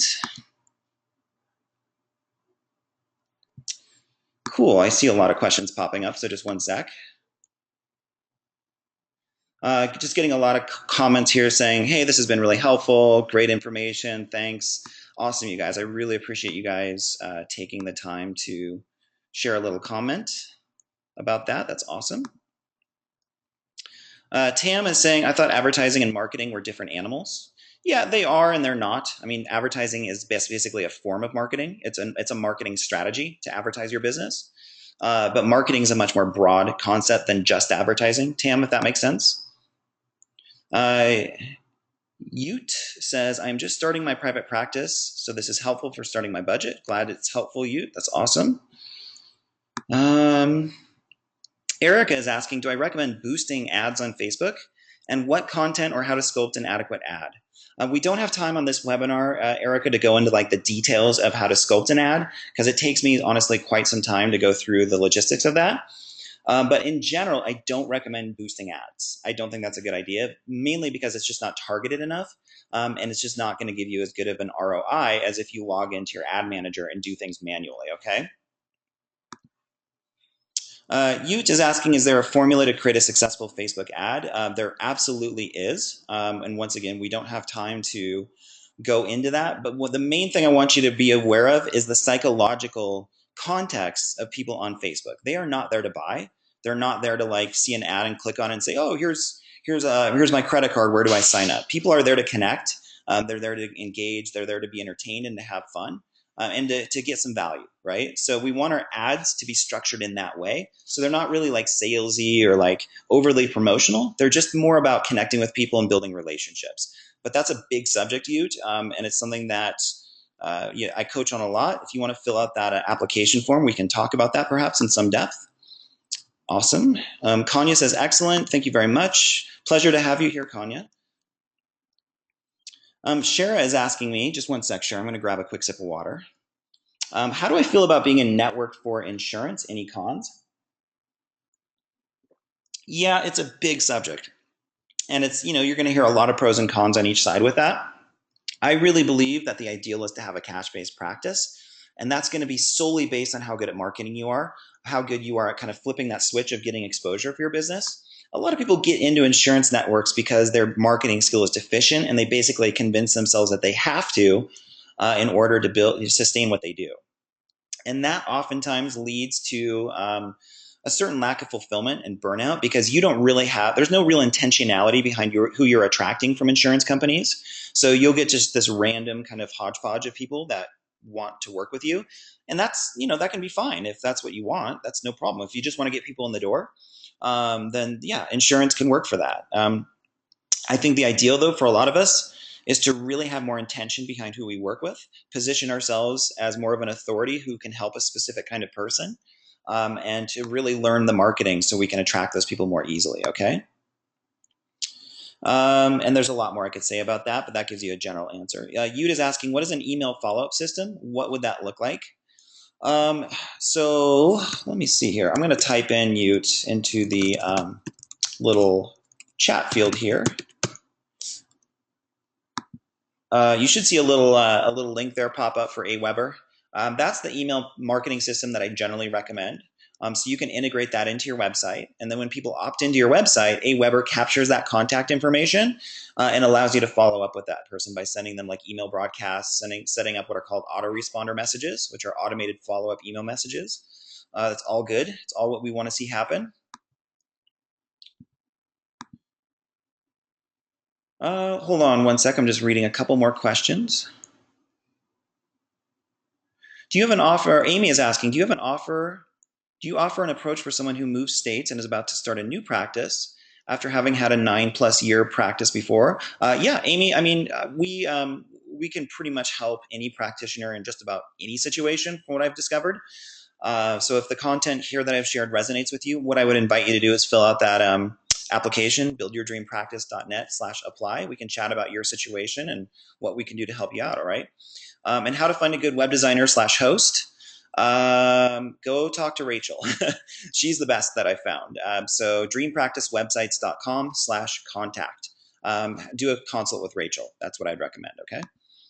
Emily's saying thank you so much. Definitely taken a lot from this webinar. Got to get to work. Yeah, Emily, that's what I like to hear. Take action. Awesome. Kanya saying thank you very much. So cool, you guys. A few more questions. Really valuable, really useful webinar. Thank you. Awesome. Good to hear Lynn. Cool. Just keep scrolling here.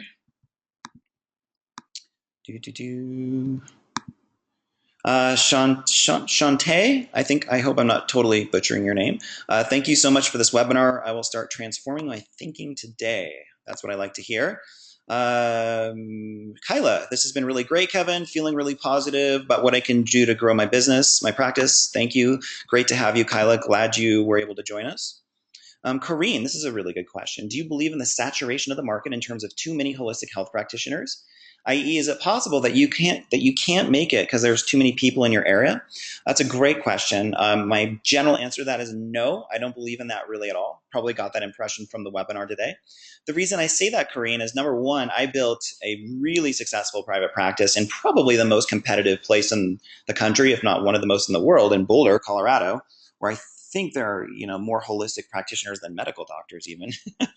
The problem that most practitioners face is that their marketing skill is so deficient that they think they're up against all these other people and they don't know how to differentiate what they do.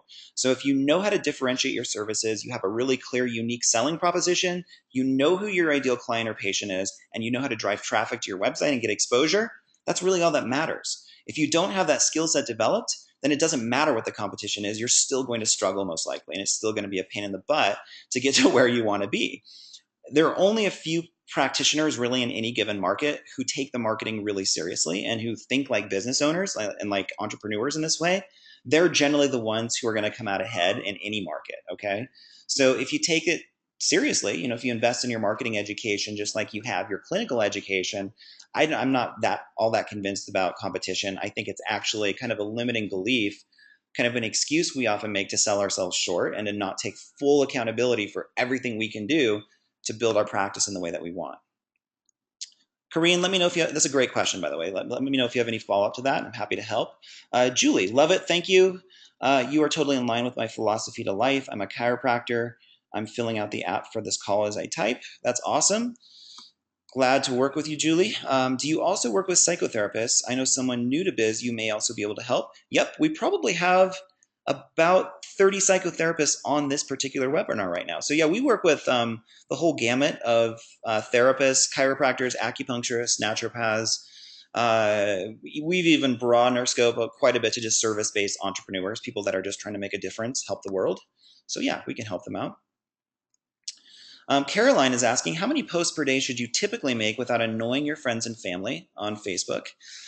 So first of all, I want you to think of that question and ask what place that is coming from, Caroline, because I'm going to put my coaching hat on here, and I'm going to suggest that if you come from a place of sincerely offering value that helps people, there's no way you can really post too much. If people are annoyed by your posts, what that means is that your posts are too spammy, they're too promotional, they don't have a lot of value, and you're going to annoy people based on that.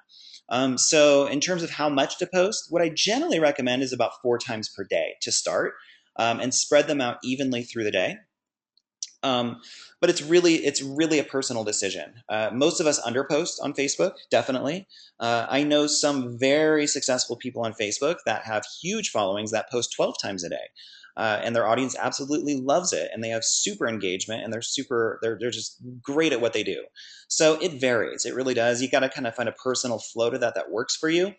But if you look on my fan pages, you can see that historically I posted a lot every day. Right now, I backed it off a little bit just because I'm so busy, trying to serve our clients. So I go in phases with it. But we rarely, if ever, get anybody saying like, "Wow, dude, you're really annoying me," or maybe they just click off and unlike the page, which is fine.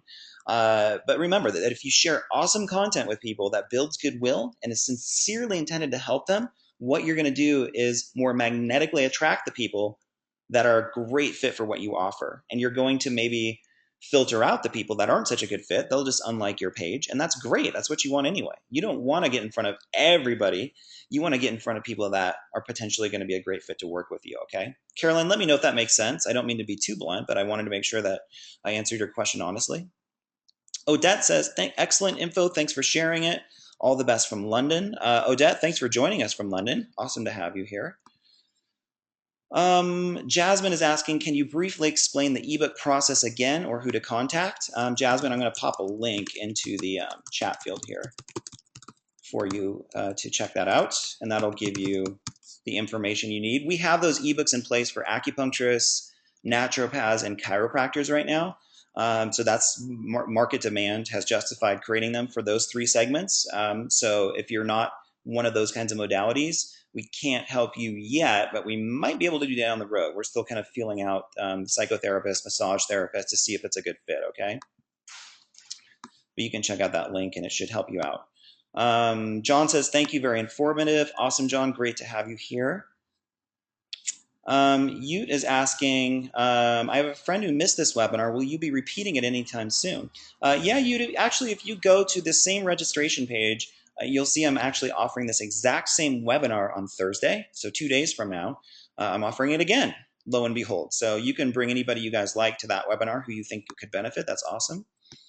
Anouk says, thank you for kicking my butt into gear. That's what I like to hear, my friend.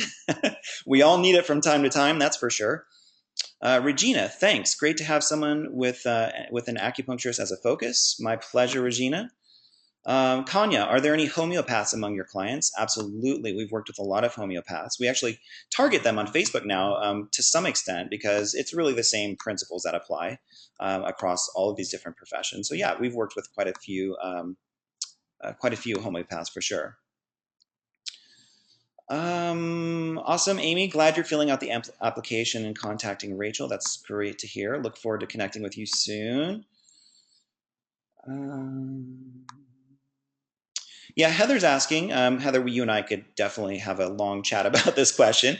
I understand what you mean about undervaluing yourself. However, what about making our medicine more affordable for masses? Example, I do want to treat veterans and cost could be an issue for them. This is a big question, Heather. Here's my general answer.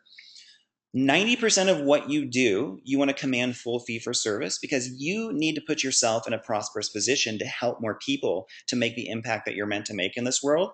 Trust me, that is just the most constructive, healthy mindset to have on this. Because you need to serve your business first. If your business is struggling or if it's about to fail, you're not serving anybody then. So 85 to 90% of what you do is just taking on regular patients who can afford what you do. 10 to 15% of what you do can be totally charity based. So you go out half a day a week, you work with veterans, whoever you want. They don't have to pay, or even maybe they pay like $2 or $5 or whatever you want, but it's charity based. And that's exactly what I did in my practice. The vast majority of people were just paying my normal rate, but then I would always save a certain percentage of my schedule for people that could not afford it, okay? And I found that was a really great balance for me. It felt very authentic, very congruent to do it that way. So that's what I'd recommend, okay?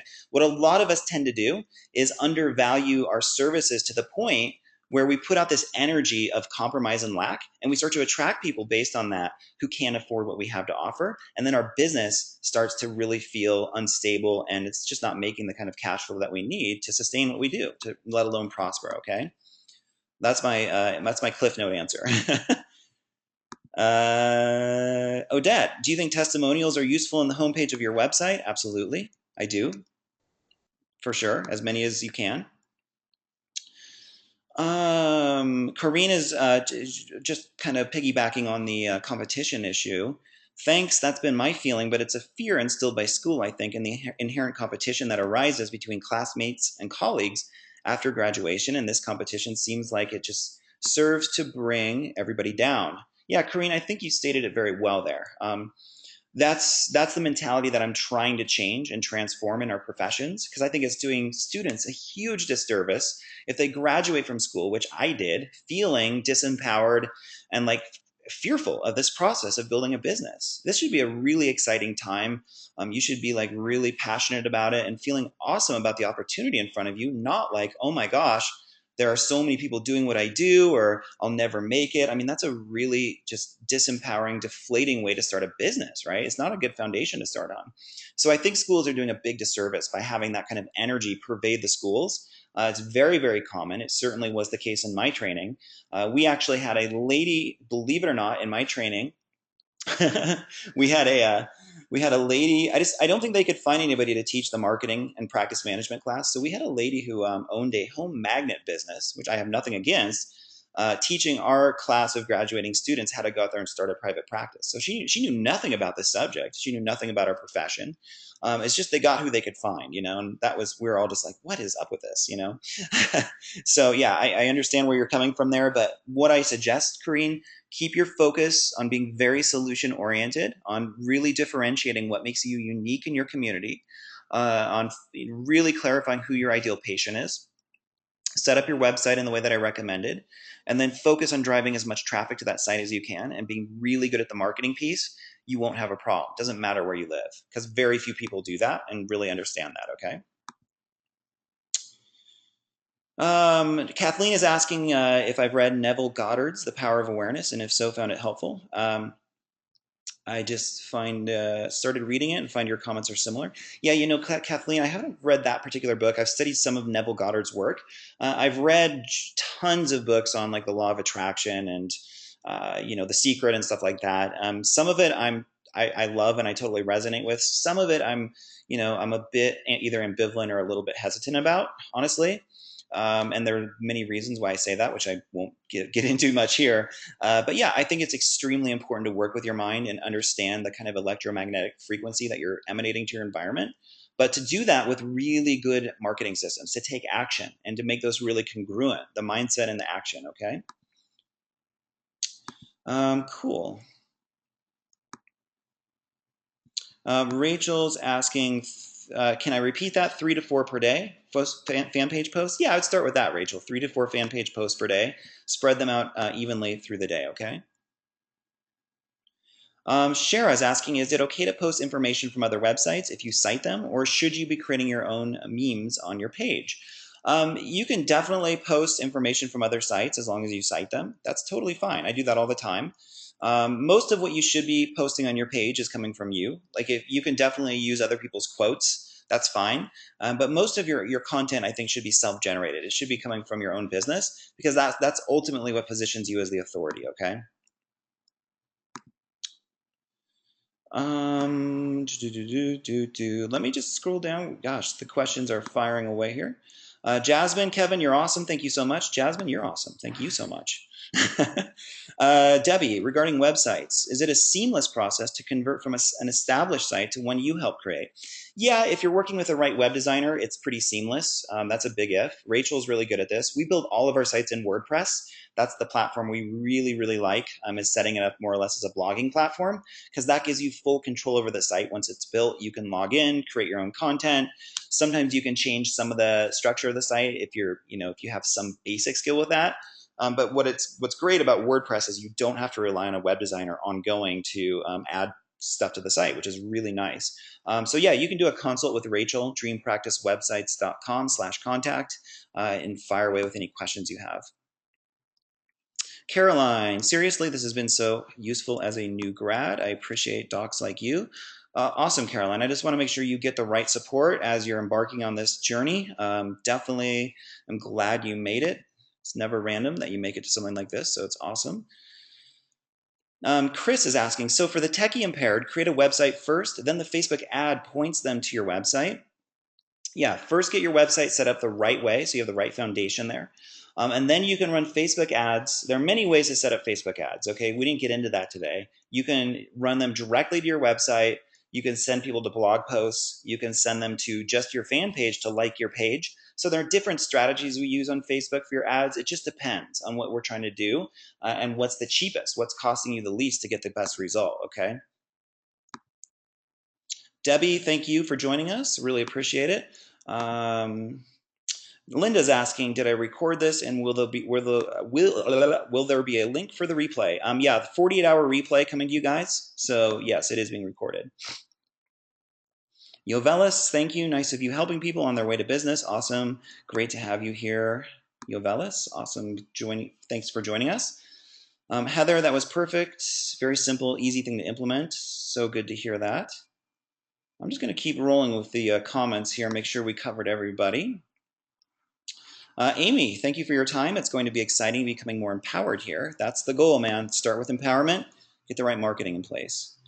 David, have you dealt with psychologists? That's an interesting question. I'm assuming you mean to help them with their practice building efforts, or maybe personally have I dealt with psychologists? Yeah, David, I've actually helped a lot of psychologists. A lot of them have taken my group programs over the years, so for sure we've worked with a lot of psychologists. Corrine, awesome. Thanks. This has been really great. Thanks for getting to the heart of business. My pleasure. Great to have you here. Ute, thank you. Several great tips. Going to make some changes today. That's what I like to hear. Take some action. Amy, is there a way to calculate your client fee other than what you think you are worth? That's a great question. So Amy, what I would recommend doing is you can go to the websites of other practitioners who do something similar in your area, see if they list their fees on their site. Or if you don't see a lot of that, you can call or have somebody call as a prospective patient and just ask how much they charge over the phone. Get about 5 to 10 of those in place, figure out what the medium fee amount is that they're charging. And then what I recommend doing by and large is coming in, if you're new to practice especially, coming in right at the middle of that. I don't really recommend going low on your fee schedule for a variety of reasons. Come in right at the middle, and eventually we want to scale you up so you're actually charging a little bit more than other people in your area. And that's something that happens over time and through the right marketing, okay? Darren, do you have solutions for going from an insurance-based practice to a cash-based practice? That's a great question, Darren. Yeah, a lot of what I'm talking about in this webinar is really my solution for that. It's learning how to be a really good marketer for your business and learning how to get a lot more exposure, get the right contact management systems in place, and just really tighten up your systems in your business to attract cash-based patients. You need to start really positioning yourself as an expert, as an authority in your market. So a lot of that is done through the internet, in my opinion, the way that I structure things. So you get some of those elements in place that give you expert positioning. So when somebody's kind of window shopping and they're like, okay, do I want to pay cash for this or would my insurance cover it? You want so many elements of expert positioning in place in your marketing that they're pretty much, it feels like it's a no-brainer to see anybody else but you. That's really what you want, okay? So we talked about a little bit of that today on this webinar, but that's a big subject. That's a lot of what I coach on. And if you want to chat a little bit more about that for your situation, definitely just fill out the application form there. I'd love to work with you or have one of my practice advisors work with you, Darren. So that'd be awesome. Cool. I think we made it through, everybody. Yeah, awesome, you guys. Well, thank you again so much for joining me. It's been my pleasure to work with you and to help you guys out over these 90 minutes or so. And yeah, I really commend you for spending this entire time with me on the webinar. It shows me that you're committed to your success. That's what I love to see. So take your practice seriously. Get out there and really go for what you want. Don't settle. Don't believe what others are saying about the limiting beliefs and the competition. Like really make a commitment to yourself. To maximize your potential. Okay, that's what I'm here to help you do. That's probably why you showed up on this webinar, to get that kind of support. So I'd love to work with you on a strategy session. Buildyourdreampractice.net/apply. Go ahead and fill that out, and we will take it from there, guys. So thanks again. Either way, let's all stay in touch. Would love to have you connect with me on Facebook, on my fan page occasionally. Just let me know how you're doing. And I really look forward to connecting with you guys soon. That is it for now. So I hope you enjoyed it. And we will be touching base in the very near future. And I wish you nothing but the best for your future practice success, guys. All right. Bye for now and have a great day. Take care.